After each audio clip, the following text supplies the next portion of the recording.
இந்த வீடியோவை நமக்கு ஸ்பான்சர் பண்ணியிருக்குது எஸ்பிஓ.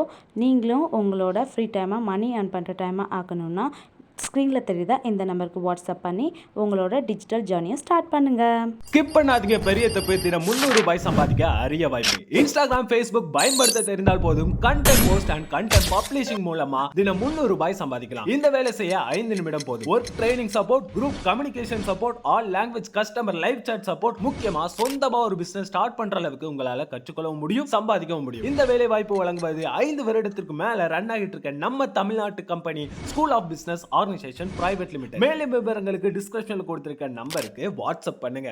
சிறு துளியின் மதிப்பு. முன்னொரு காலத்தில் ஒரு காட்டில் பல விலங்குகள் வசித்து வந்தன. அக்காட்டில் ஒரு அழகிய குளம் இருந்தது. அக்குளம்தான் அவ்விலங்குகள் அனைத்திற்கும் வாழ்வாதாரமாக இருந்தது. சிறிது காலத்திற்கு பின் கோடையின் காரணமாக வறட்சியினால் அக்குளம் வற்றியது.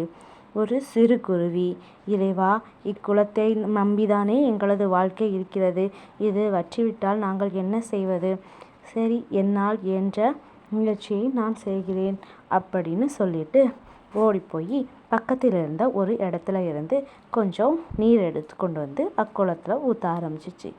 அதை பார்த்த எல்லா விலங்குகளும் அதை பார்த்து சிரிச்சிட்டே இருந்தாங்க. இந்த சின்ன துளி நீரை வச்சு இவ்வளோ பெரிய குளத்தை நீ நிரப்பியிருப்பியா அப்படின்னு கேட்டு சிரித்தாங்க. ஆனால் அதை பற்றி அந்த குருவி ஒரு நாளும் வருத்தப்படவே இல்லை. அதை பார்த்த மற்ற விலங்குகளும் இந்த சிறு குருவியே இவ்வளோ முயற்சி செய்கிறதே, நாமளும் கொஞ்சம் முயற்சி செஞ்சு தான் பார்ப்போமே அப்படின்னு சொல்லிட்டு எல்லா விலங்குகளும் இணைந்து தங்களால் முயன்ற அளவு நீரை கொண்டு வந்து அந்த குளத்தில் விட்டாங்க. குளம் கொஞ்சம் கொஞ்சமாக பெருகிச்சு, கொஞ்சம் தண்ணி வந்துச்சு. இதை பார்த்துட்டு இருந்த இறைவனுக்கு அவங்களோட முயற்சியை பார்த்து ரொம்பவே பிடிச்சிருந்துச்சு. அப்போது அங்கே இருந்த மேகக்கூட்டங்கள் எல்லாம் மெதுவாக அந்த காட்டை நோக்கி நகரத் தொடங்கியது. 2 மேகங்கள் தனது விரலிலிருந்து மழையை பொழிய தொடங்கியது. இறைவன் மிகவும் ஆனந்தமாக அவங்களுக்கு உதவி செய்ய நினைச்சு உதவியும் செஞ்சார். இதை பார்த்த எல்லா விலங்குகளும் ரொம்பவே சந்தோஷப்பட்டுச்சு. அந்த குருவியை பார்த்து சொன்னாங்க, உன்னை நாங்கள் ஏளனமாக நினச்சி சிரித்தோம். ஆனால் உனது சிறிய முயற்சி இன்னைக்கு நம்ம எல்லாருக்கும் திரும்பியும் நீர் ஆதாரத்தை கொண்டு வந்திருக்கு. நம்ம எல்லாரும் ஒற்றுமையாக இங்கே இந்த நீரையை யூஸ் பண்ணி வாழலாம் அப்படின்னு சொன்னிச்சு.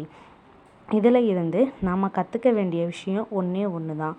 சிறு முயற்சி என்றைக்குமே நம்மளுக்கு வெற்றியை தரும்.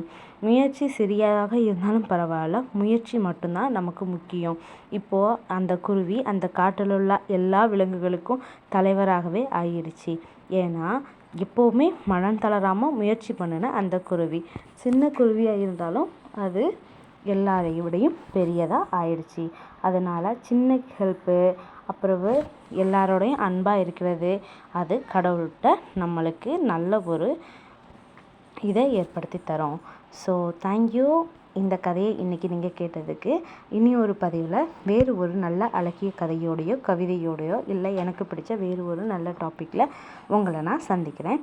இதே மாதிரி பதிவுகளை தெரிஞ்சுக்க மறக்காமல் நம்ம சேனலை சப்ஸ்கிரைப் பண்ணி நமக்கு சப்போர்ட் பண்ணுங்கள். அப்புறம் பெல் பட்டனை கிளிக் பண்ணிக்கோங்க. அப்போ தான் நம்மளோட பதிவுகள் உங்களுக்கு வந்துக்கிட்டே இருக்கும். Keep supporting me. தேங்க்யூ. பாய் பாய்.